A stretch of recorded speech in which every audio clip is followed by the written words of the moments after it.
पहली बात तो ये, पब्लिक अकाउंट्स कमेटी सबसे पहली बार पीएसी एग्जिस्टेंस में आई 1921 में, और इसको सबसे पहली बार कॉन्स्टिट्यूट किया गया under the provisions of government of India act 1919। 1921 से लेके अब तक पब्लिक अकाउंट्स कमेटी एग्जिस्टेंस में है। In fact it is the oldest parliamentary committee in our country. हमारे कंट्री की सबसे पुरानी पार्लियामेंट्री कमेटी है पब्लिक अकाउंट्स कमेटी। सबसे पहली बार कब एग्जिस्टेंस में आई? 1921 में। किस एक्ट के तहत इसको कॉन्स्टिट्यूट किया गया? Government of India act 1919। PAC में 22 मेंबर्स होते हैं और इन 22 में से 15 मेंबर्स आते हैं लोकसभा से और 7 मेंबर्स आते हैं राज्यसभा से। टोटल मेंबर्स कितने हैं? 22 में से 15 आते हैं लोकसभा से और 7 आते हैं राज्यसभा से। पब्लिक अकाउंट्स कमेटी के ये जो 22 मेंबर्स हैं, इनको इलेक्ट किया जाता है। They are elected by the parliament every year from its members. अपने ही मेंबर्स में से पार्लियामेंट 22 मेंबर्स को इलेक्ट करता है और भेजता है पब्लिक अकाउंट्स कमेटी में। और ये जो इलेक्शन है, it is held in accordance with the principal of proportional representation by means of single transferable vote. Principal of proportional representation follow किया जाता है और single transferable vote method use किया जाता है। ये क्या होता है, इसके बारे में अपन ने बहुत डिटेल में बात की हुई है प्रेसिडेंट के इलेक्शन वाले सेशन में। तो अगर बहुत डिटेल में देखना है तो वो वाला सेशन देख लो, अदरवाइज मुझे ऐसी उम्मीद है कि आप सबको ये पता होगा। बेसिक आइडिया ये है प्रोपोर्शनल रिप्रेजेंटेशन का कि जितना आपका वोट का परसेंट होगा उतनी आपको पावर मिलेगी। जितना आपका वोट का परसेंट होगा कम से कम उतनी सीट्स आपको मिलेंगी। फॉर एग्जाम्पल मान लेते हैं कि 100 सीट पर चुनाव हो रहा है प्रोपोर्शनल रिप्रेजेंटेशन के तहत, और इन 100 सीट्स पर 3 पार्टीज चुनाव लड़ रही हैं, ए, बी और सी। मान लेते हैं कि ए को मिले 60% वोट्स, तो टोटल की 60% सीट्स भी किस पार्टी को मिलेंगी? ए पार्टी को मिलेंगी। मतलब कितनी सीट्स मिल जाएंगी? 60 सीट्स। बी को मिले मान लेते हैं 30% वोट, तो 30% सीट्स भी किसको मिल जाएंगी? बी पार्टी को, मतलब 30 सीट। और सी को मान लेते हैं 10% वोट मिले, तो टोटल की 10% सीट्स भी किसको मिल जाएंगी? सी पार्टी को। इस प्रोपोर्शनल रिप्रेजेंटेशन के तहत माइनॉरिटी को थोड़ी सिक्योरिटी मिल जाती है। जो माइनॉरिटी है कम से कम उसको उतनी सीट्स तो मिलेंगी जितना उसको वोट मिलेंगे। जैसे हमारे यहाँ पर लोकसभा का इलेक्शन होता है, उसमें चलता है first past the post system. मतलब जिसके पास में ज़्यादा वोट आ गए वो जीत जाएगा, भले ही एक वोट फालतू है, उस एक वोट की वजह से वो आदमी जीत जाता है। First pass the post system है। यहाँ माइनॉरिटीज़ की नहीं सुनी जाती है, लेकिन प्रोपोर्शनल रिप्रेजेंटेशन में कम से कम जितने वोट्स आपको मिलेंगे उतनी तो सीट्स आपको मिल ही जाएंगी। तो माइनॉरिटी अगर खुद को भी वोट डाल देगी तो कम से कम उतनी रिप्रेजेंटेशन सीट्स में तो माइनॉरिटी को मिल ही जाती है। और इसीलिए पब्लिक अकाउंट्स कमेटी में all parties get due representation. देखो पीएसी के लिए चुनाव होगा तो बीजेपी के मेंबर्स चाहेंगे कि पब्लिक अकाउंट कमेटी में बीजेपी का मेंबर हिस्सा बने, कांग्रेस के लोग चाहेंगे कि कांग्रेस का मेंबर हिस्सा बने, अदर पार्टी के लोग चाहेंगे कि अदर पार्टी का मेंबर हिस्सा बने। तो कम से कम कांग्रेस वाले कांग्रेस मेंबर्स को वोट डालेंगे, कम से कम बीजेपी वाले बीजेपी के मेंबर्स को वोट डालेंगे, और जितना आपको वोट का परसेंट मिल रहा है उतनी आपको सीट्स मिल जाएंगी, कोई दिक्कत है ही नहीं। तो सबको एडिक्वेट रिप्रेजेंटेशन मिल जाती है। इस पब्लिक अकाउंट कमेटी का टर्म होता है 1 ईयर, 1 साल का टर्म होता है। हर 1 साल के बाद दोबारा इसको रिकॉन्स्टिट्यूट किया जाता है। एक बड़ी इंपॉर्टेंट चीज, minister can not be elected. Minister public account committee का हिस्सा नहीं हो सकते हैं। बेसिक बातचीत। पब्लिक अकाउंट्स कमेटी पहली बार एग्जिस्टेंस में आई 1921 में। इसको कॉन्स्टिट्यूट किया गया under government of India act 1919। 22 members होते हैं जिनमें से 15 लोकसभा से आते हैं, 7 राज्यसभा से आते हैं। इनको इलेक्ट किया जाता है by principle of proportional representation by means of single transferable vote. 1 साल का टर्म होता है, टेन्योर होता है, और मिनिस्टर जो हैं वो पब्लिक अकाउंट कमेटी का हिस्सा नहीं हो सकते। अच्छा, पब्लिक अकाउंट कमेटी का चेयरमैन कौन होगा? उसको अपॉइंट करते हैं स्पीकर। ये ध्यान रखा जाए कि लोकसभा से 15 मेंबर आ रहे हैं, 7 मेंबर राज्यसभा से आ रहे हैं, दोनों हाउसेस से मेंबर्स आ रहे हैं, लेकिन जब चेयरमैन को अपॉइंट करने की बारी आएगी तो चेयरमैन को अपॉइंट कौन करेगा? स्पीकर करेंगे। 1967 से पहले तक चेयरमैन पब्लिक अकाउंट्स कमेटी का रूलिंग पार्टी से हुआ करता था। मतलब इन 22 मेंबर्स में जो भी रूलिंग पार्टी का मेंबर है उनमें से किसी एक को चेयरमैन बना दिया जाता था। लेकिन अब 1967 के बाद से कन्वेंशनली ये चलन चला रहा है कि अपोजिशन के मेंबर्स में से किसी को पब्लिक अकाउंट कमेटी का चेयरमैन बनाया जाता है।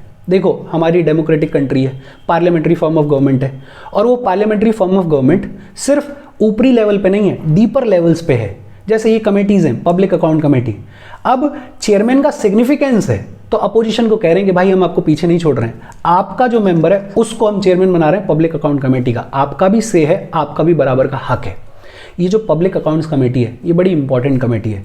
इसके बहुत सारे फंक्शंस हैं, इसके बहुत सारे कामकाज हैं। देखो, अगर जनरल टर्म्स में बोला जाए तो पब्लिक अकाउंट्स कमेटी का काम यह है कि जितना भी पैसा खर्च हो रहा है, एक्सपेंडिचर हो रहा है, जितना भी पैसा सरकार के पास में आ रहा है, उस पर निगरानी रखे।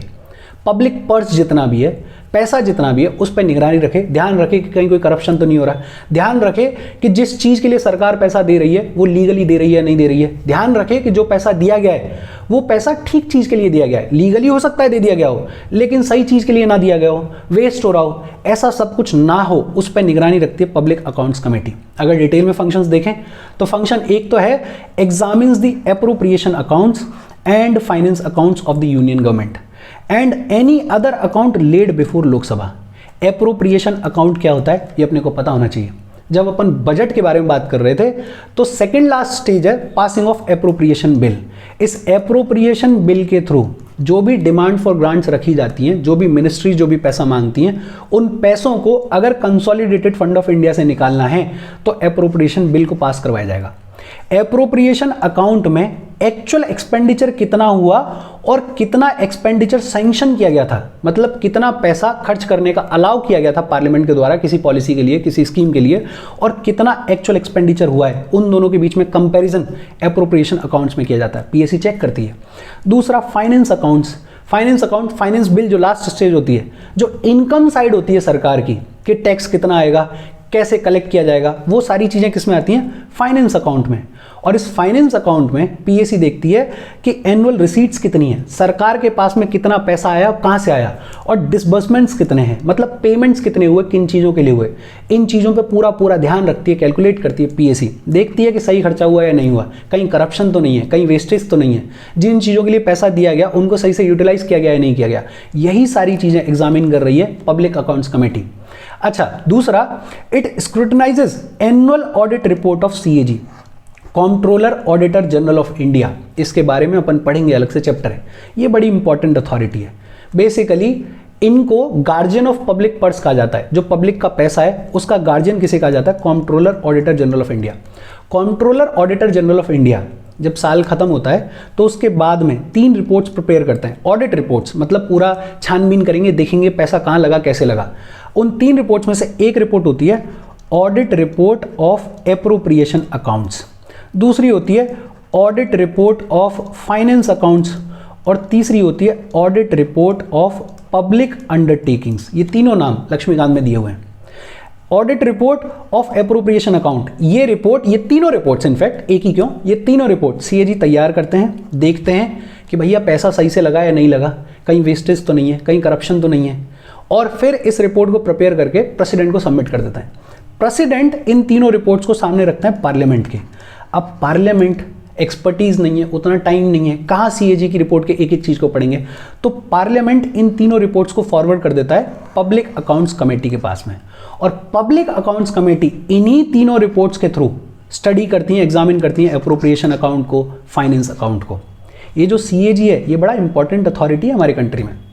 जैसे अभी फिलहाल के डेट में ही इतना सारा डिबेट एंड डिस्कशन चल रहा है, अपोजिशन बोल रही है कि सीएजी की रिपोर्ट जो आई है उसने इरेगुलरिटीज दिखाई हैं और पीएम को अक्यूज कर रहे हैं कि उन्होंने कुछ करप्शन किया है। अगर आपको अवेयरनेस होगी, अगर आप न्यूज़पेपर के साथ में टच में होगे तो आपको पता होगा। बात चल रही है द्वारका एक्सप्रेसवे की कि उसमें कुछ इरेगुलरिटीज हैं, करप्शन है। बात चल रही है राम मंदिर अयोध्या के बारे में कि वहाँ पे भी कुछ इरेगुलरिटीज हैं। एक बड़ा इंटरेस्टिंग चीज़ चल रही है जो मुझे शेयर करनी है कि एक आयुष्मान भारत करके योजना है और इसमें प्रधानमंत्री जन आरोग्य योजना है। सीएजी की रिपोर्ट ने यह कहा है कि लगभग 7.5 लाख लोग, लगभग 7.5 लाख बेनिफिशियरीज एक ही मोबाइल नंबर से रजिस्टर्ड है, और वो मोबाइल नंबर है 99999999। और ये अपने आप में इरेगुलरिटी है कि 7.5 लाख बेनिफिशियरीज प्रधानमंत्री जन आरोग्य योजना में एक ही मोबाइल नंबर से रजिस्टर्ड है। ये पॉसिबल ही नहीं है। तो कुछ ना कुछ तो घपला है, या कुछ ना, चाहे करप्शन हो चाहे ना हो, लेकिन किसी न किसी लेवल पे कुछ ना कुछ तो घपला हुआ है। और इसी को लेके अपोजिशन आजकल शोर शराबा कर रही है। आजकल हम ऐसे दौर में जी रहे हैं जहाँ कुछ भी बोल दो तो पता नहीं क्या ही रिजल्ट निकले, तो इसलिए ज़्यादा अपन बात नहीं करेंगे। लेकिन हाँ, समझ सकते हो आप, इरेगुलरिटीज़ तो किसी न किसी लेवल पे हो रही हैं। लेकिन हाँ, इसका नेसेसरी मतलब ये नहीं है कि गवर्नमेंट ही फॉल्ट में है। छोटे लेवल पे भी खूब सारी इरेगुलरिटीज़ होती हैं, शायद ये उसका एक हिस्सा है। लेकिन 7.5 लाख लोग एक मोबाइल नंबर से रजिस्टर्ड हो, वो अपने आप में चिंताजनक बात है। बट ठीक है, तो ये जो ऑडिट रिपोर्ट सीएजी की आती हैं, इनको ऑडिट करती है सीएजी। ऑडिट कर रही है, पहले तो देख रही है कि पैसा सही लग रहा है नहीं लग रहा है, और उस रिपोर्ट को ऑडिट कौन कर रहा है, एग्जामिन कौन कर रहा है, पब्लिक अकाउंट्स कमेटी। क्या देख रही है कि जो मनी दी गई, जो पैसा दिया गया किसी स्कीम के लिए, किसी पॉलिसी के लिए, वो लीगली दी भी जा सकती थी या नहीं दी जा सकती थी। कोई स्कीम चला ली, जैसे मनरेगा के लिए जो पैसा दिया गया, तो पब्लिक अकाउंट कमेटी ये देखेगी कि वो पैसा लीगली दिया भी जा सकता था या नहीं दिया जा सकता था। मनरेगा के लिए तो दिया जा सकता है, लेकिन अगर कोई नई स्कीम है, कोई पॉलिसी है, उसमें जो पैसा दिया गया वो लीगली दिया जा सकता था या नहीं दिया जा सकता था। दूसरा, expenditure conforms to the authority that governs it.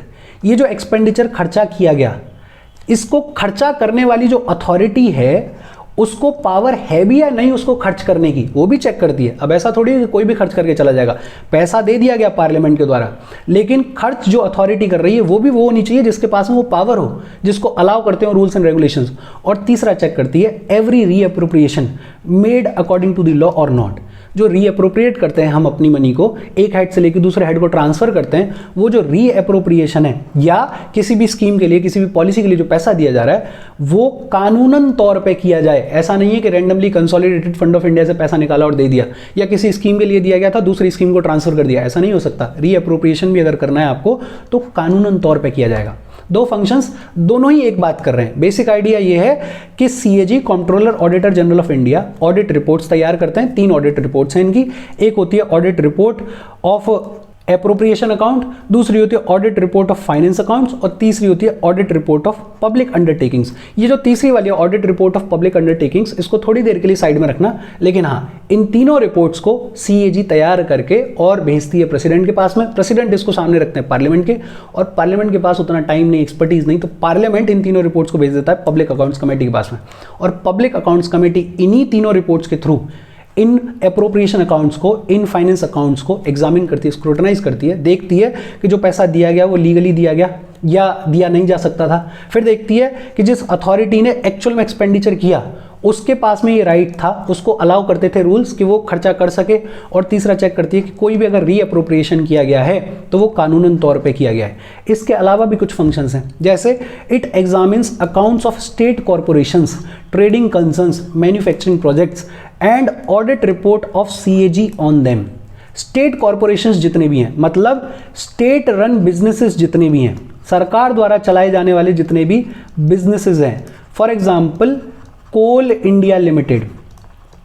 अब ये बिजनेस है, कोल इंडिया लिमिटेड बिजनेस करती है, स्टेट ओन्ड है, स्टेट कॉर्पोरेशन है। या जितने भी ट्रेडिंग कंसर्न्स हैं, ट्रेड से रिलेटेड जो भी चीज़ें हैं, या जितने भी मैन्युफैक्चरिंग प्रोजेक्ट्स हैं, जैसे मेक इन इंडिया में आजकल डिफेंस मैन्युफैक्चरिंग पे खूब फोकस है, तो जितने भी मैन्युफैक्चरिंग प्रोजेक्ट्स हैं, इनके अकाउंट्स को एग्जामिन करना, इनके अकाउंट्स को चेक करना कि पैसा सही खर्च हो रहा है या नहीं हो रहा है, वो सब किसकी जिम्मेदारी, पब्लिक अकाउंट्स कमेटी की। और ये जो भी स्टेट कॉर्पोरेशन है, ट्रेडिंग कंसर्न्स हैं, मैन्युफैक्चरिंग प्रोजेक्ट्स हैं, इनको भी सीएजी ऑडिट करता है। Controller auditor general of India इनके ऊपर भी रिपोर्ट प्रिपेयर करता है। उस रिपोर्ट को भी एग्जामिन कौन करता है, पब्लिक अकाउंट्स कमेटी करती है। एक चीज ध्यान रखना, फाइनेंस कमेटीज में जो तीसरी कमेटी है वो है कमेटी ऑन पब्लिक अंडरटेकिंग्स। ये जितनी भी कॉर्पोरेशंस वगैरह हैं उनके लिए एक अलग से कमेटी है, कमेटी ऑन पब्लिक अंडरटेकिंग्स। तो कुछ 10-12 कॉर्पोरेशंस ऐसी होती हैं जिनकी एग्जामिनेशन, जिनके अकाउंट्स को एग्जामिन करने की जिम्मेदारी किसकी होती है, कमेटी ऑन पब्लिक अंडरटेकिंग्स की। ये जो 10-12 कॉर्पोरेशंस हैं जिनको एग्जामिन करने का राइट किसका, कमेटी ऑन पब्लिक अंडरटेकिंग्स का, उनको छोड़ के बाकी सभी स्टेट कॉर्पोरेशंस, मैन्युफैक्चरिंग प्रोजेक्ट्स वगैरह के जो भी अकाउंट्स हैं उनको कौन करता है, पीएसी चेक करता है, पब्लिक अकाउंट्स कमेटी चेक करती है, एग्जामिन करती है। इसके अलावा it examines the accounts of autonomous and semi autonomous bodies. जितनी भी सरकार की ऑटोनोमस और सेमी ऑटोनोमस बॉडीज हैं उनके अकाउंट्स को ऑडिट करने का भी काम किसका है, पब्लिक अकाउंट्स कमेटी का है। अब autonomous bodies, semi autonomous bodies आपको पता होगा, बेसिकली अगर सरकार को कभी ऐसा लगे कि कोई ऐसा फंक्शन है जिसमें सरकार के डे टू डे इंटरफेरेंस की ज़रूरत नहीं है, किसी दूसरी बॉडी को ये फंक्शन दे दिया जाए और कोई बॉडी बना दी जाए सरकार के द्वारा, तो उसे बोल देते हैं ऑटोनोमस बॉडीज़। ये जनरली सोसाइटीज़ की तरीके से रजिस्टर की जाती हैं। इसका एक बढ़िया एग्जाम्पल है ICAR, Indian council of agricultural research. ये मिनिस्ट्री ऑफ एग्रीकल्चर के अंडर आती है। अब जितना भी एग्रीकल्चरल रिसर्च है वो कौन करता है, ICAR करता है। इसको पैसा, इसको फंड जो है वो सरकार दे देती है। सरकार इसके डे टू डे बेसिस पे जो कामकाज है उसमें, डे टू डे बेसिस पे जो एडमिनिस्ट्रेशन है उसमें इंटरफेयर नहीं करती है, अपने आप से काम करते रहते हैं ये लोग। लेकिन क्योंकि सरकार इनको फंड दे रही है तो उस फंड को ऑडिट करने की जिम्मेदारी किसकी? पब्लिक अकाउंट्स कमेटी की है। It considers the report of the CAG relating to the audit of any receipt or to examine the accounts of stores and stocks. Stores and stocks का मतलब इतने सारे ऑफिसेज हैं सरकारी, इतने सारे ऑफिसेज और डिपार्टमेंट्स हैं सरकारी, उनमें बहुत सारे स्टोर्स होते हैं, उनमें बहुत सारे स्टॉक्स लाए जाते हैं, काम की चीज़ें खरीदी बेची जाती हैं, देखते ही अपन। ये जो स्टोर्स एंड स्टॉक्स हैं सरकारी जितने भी, उनका जितना भी अकाउंट है, उनका जितना भी एक्सपेंडिचर है, उनका जितना भी रिसीट है, रेवेन्यू जितना भी आ रहा है, उसको भी ऑडिट करने की जिम्मेदारी किसकी है? पहले तो सीएजी ऑडिट करता है और फिर सीएजी की रिपोर्ट को कौन ऑडिट करता है? पब्लिक अकाउंट्स कमेटी करती है। Public accounts committee also examines the money spent on any service during a financial year in excess of the amount granted by the Lok Sabha for that purpose. अगर किसी service के लिए, किसी purpose के लिए जितना पैसा दिया गया था उससे ज़्यादा खर्चा कर दिया गया है, तो पब्लिक अकाउंट्स कमेटी वो भी चेक करती है कि भैया ये खर्चा ठीक हुआ या गलत हुआ। वो सारा काम किसका है? पब्लिक अकाउंट्स कमेटी का है। एक बार और देख लेते हैं कि एक तो सीएजी की जो ऑडिट रिपोर्ट्स हैं, एप्रोप्रिएशन अकाउंट पे, फाइनेंस अकाउंट पे, पब्लिक अंडरटेकिंग्स उनके अकाउंट्स पे, उन सबको ऑडिट करने की जिम्मेदारी किसकी? पब्लिक अकाउंट्स कमेटी की। इसके अलावा जितने भी स्टेट कॉर्पोरेशंस हैं, मैन्युफैक्चरिंग प्रोजेक्ट्स हैं, जिनमें भी खर्चा जा रहा है, पैसा जा रहा है, उसको भी कौन ऑडिट करता है? Public accounts committee. ऑटोनॉमस और सेमी ऑटोनॉमस बॉडीज जितनी भी हैं सरकार की, उनके भी अकाउंट्स को कौन ऑडिट करता है? Public accounts committee. फिर इसके अलावा स्टोर्स एंड स्टॉक्स, जितने भी ऑफिसेज हैं, गवर्नमेंट ऑफिसेज, डिपार्टमेंट्स, उनमें जो भी स्टोर्स एंड स्टॉक्स हैं, उनके जितने भी अकाउंट्स हैं, कितना पैसा आया, कितना पैसा गया, क्या खर्चा हुआ, क्या लाया गया, क्या रेवेन्यू आया, उस सब पे एक रिपोर्ट तैयार करता है सीएजी, और उस सीएजी की रिपोर्ट को कौन एग्जामिन कर रहा है? Public accounts committee. और जितना भी पैसा खर्च हुआ किसी भी पर्पस, किसी भी सर्विस के लिए, जितना दिया गया था उससे ज़्यादा में, उस ज़्यादा को भी कौन एग्जामिन कर रहा है? Public accounts committee. एक बड़ी इंपॉर्टेंट लाइन है, committee is assisted by the controller auditor general. अपन देख ही रहे ना कि पब्लिक अकाउंट्स कमेटी डायरेक्टली कहीं नहीं जा रही है। सीएजी जो है पहले अपनी रिपोर्ट प्रिपेयर करता है और उस रिपोर्ट को एग्जामिन कौन कर रहा है? पब्लिक अकाउंट्स कमेटी कर रही है। तो ये जो पब्लिक अकाउंट्स कमेटी है ये एक तरीके से डिपेंडेंट है सीएजी पे। Committee is assisted by the CAG. In fact the CAG acts as a guide, friend and philosopher of the committee. CAG, controller auditor general of India, वो इस कमेटी के लिए गाइड का काम करता है, दोस्त का काम करता है और फिलोसोफर का काम करता है। भाई कमेटी को अगर रिपोर्ट में कुछ समझ में नहीं आ रहा तो सीएजी से पूछ लेंगे, भाई साहब ये क्यों लिखा हुआ है, और सब कुछ ही सीएजी की रिपोर्ट पर निर्भर है पब्लिक अकाउंट्स कमेटी का। तो सीएजी इसके लिए एक गाइड की तरह से, एक फ्रेंड की तरह से एग्जिस्ट करता है। ये लाइन ध्यान रखी जाए, यूपीएससी में तो नहीं, लेकिन हाँ कोचिंग वगैरह के एग्जाम्स में पूछ लेते हैं इसको, तो ये ध्यान रखा जाए। लेकिन इतनी सारी पावर्स, इतने सारे फंक्शंस होने के बावजूद पब्लिक अकाउंट्स कमेटी की कुछ लिमिटेशंस हैं, और वो लिमिटेशन क्या है? It is not concerned with the questions of policy in broader sense. PAC ये जरूर चेक करती है कि जो पैसा दिया गया किसी पॉलिसी के लिए, किसी पर्पस के लिए, वो लीगली दिया गया या नहीं दिया गया, वो पैसा ठीक तरीके से यूज हुआ या नहीं हुआ, वेस्ट तो नहीं हुआ, मिसयूज तो नहीं हुआ, कहीं करप्शन तो नहीं हुआ। लेकिन सिर्फ इतने तक ही लिमिटेड है पीएसी। जो पॉलिसी जिसके लिए पैसा दिया गया उसको क्वेश्चन नहीं कर सकती है। पॉलिसी हो सकता है थोड़ी वीक हो, पॉलिसी हो सकता है कि ज़रूरी ही ना हो, पॉलिसी हो सकता है कि ठीक ना हो, पॉलिसी हो सकता है कि उसमें कुछ सुधार की ज़रूरत हो, लेकिन ये जो पॉलिसी का क्वेश्चन है इसमें पीएसी नहीं एंटर कर सकती। पीएसी का काम सिर्फ इतना है, ये चेक करो कि जो पैसा दिया गया वो ठीक से यूज़ हुआ या नहीं हुआ, ये लिमिटेशन है। दूसरा, it conducts a postmortem examination of accounts. PAC postmortem examination करती है, पैसा जो ऑलरेडी खर्च हो गया है किसी स्कीम पे उसको चेक करती है। अब वहाँ चेक करती है कि पैसा वेस्ट हुआ या नहीं हुआ, पैसा मिसयूज हुआ या नहीं हुआ, या पैसे में कोई करप्शन हुआ या नहीं हुआ। लेकिन अब तो हो गया ना, अगर करप्शन होना था तो अब तो वेस्ट हो गया ना, अगर पैसे की वेस्टेज हुई तो उस पोस्टमार्टम एग्जामिनेशन का ऑन पेपर अपन रिकॉर्ड तैयार कर सकते हैं, लेकिन नुकसान तो हो ही गया, उसका बहुत ज़्यादा फायदा तो होना नहीं है। फॉर एग्जाम्पल सीएजी की रिपोर्ट है 2012 या 13 की, मुझे एग्जैक्टली याद नहीं, लेकिन 2G स्कैम आप सबने सुना होगा, बड़ा पॉपुलर स्कैम है, खूब सारा पैसा इसमें इधर उधर हुआ, खूब सारा करप्शन हुआ, लेकिन आज तक कोई पनिश नहीं हुआ है। क्यों? पता ही नहीं है अपने को। ये पोस्टमार्टम एग्जामिनेशन है, पैसा तो वेस्ट हो गया ना, करप्शन तो हो गया ना, अब बाद में कुछ भी करते रहो, लटके रहो, कोई फायदा नहीं है। जो पब्लिक का पैसा है वो तो वेस्टेज में चला गया, वो तो करप्शन में चला गया। तो पीएसी की ये भी लिमिटेशन है, PAC can not intervene in the matters of day to day administration. Day to day कामकाज, डे टू डे एडमिनिस्ट्रेशन में भी पीएसी इंटरवीन नहीं कर सकती है। पीएसी का काम सिर्फ इतना है कि बाद में जब पैसा खर्च हो जाए तब चेक कर लो। इट्स रिकमेंडेशंस आर एडवाइजरी, और ये बड़ा इंपॉर्टेंट है, ये जो भी रिकमेंडेशंस देती है ये एडवाइजरी होती हैं। They are not binding on the ministers, ministers के ऊपर बाइंडिंग नहीं है। पीएससी कुछ भी कह दे वो सिर्फ एडवाइजरी है इन नेचर, बाइंडिंग नहीं है। और जो भी चीज़ बाइंडिंग नहीं होती है उसकी अपने आप में थोड़ी कम वैल्यू की जाती है। मिनिस्टर्स को भी पता है ना कि ये जो भी रिकमेंडेशंस दी गई हैं ये एडवाइजरी है, मानेंगे तो मान लेंगे, नहीं मानेंगे तो कोई दिक्कत नहीं है। PAC is not vested with the power of disallowance of expenditures by the departments। PAC को अगर लग भी रहा है कि ये जो पैसा है ये गलत खर्च हो रहा है, बोल सकती है, रिकमेंडेशन दे सकती है, लेकिन इसके पास में ये पावर नहीं है कि ये बोल दे कि ये जो खर्चा गलत किया जा रहा है इसको डिसअलाउ करो, अब आगे से इस डिपार्टमेंट को इस चीज़ के लिए कोई पैसा नहीं दिया जाना चाहिए। ये पावर नहीं है। It is not an executive body, hence it can not issue an order. Basically वही सेम चीज़ कि एडवाइजरी है, रिकमेंडेशंस दे सकती है, कोई ऑर्डर इशू नहीं कर सकती, इसके पास में कोई ऐसी पावर नहीं है। हाँ, इसकी रिकमेंडेशंस के बेसिस पे पार्लियामेंट अगर चाहे तो पार्लियामेंट फाइनल डिसीजन ले सकता है, वो कोई दिक्कत नहीं है। अपन ने एक तो फंक्शंस देखे बड़े सिंपल से, कुछ लिमिटेशंस हैं, और लिमिटेशंस में 2-3 चीज़ें तो बहुत इंपॉर्टेंट याद रखना कि एक तो ये पोस्टमार्टम एग्जामिनेशन करती है, दूसरा ये सिर्फ एडवाइजरी है, इसकी रिकमेंडेशंस बाइंडिंग नहीं होती हैं, तीसरा ये अपना कोई ऑर्डर इशू नहीं कर सकती है, ये नहीं बोल सकती है कि कल से इस डिपार्टमेंट को पैसा नहीं मिलेगा इस चीज़ के लिए। हाँ, इसकी जो भी फाइंडिंग्स हैं, इसकी जो भी रिकमेंडेशंस हैं, उनके आधार पर पार्लियामेंट अगर चाहे तो पार्लियामेंट डिसीजन ले सकता है। और ये बात हुई पब्लिक अकाउंट्स कमेटी के बारे में। कोई डाउट हो please comment. Thank you very much.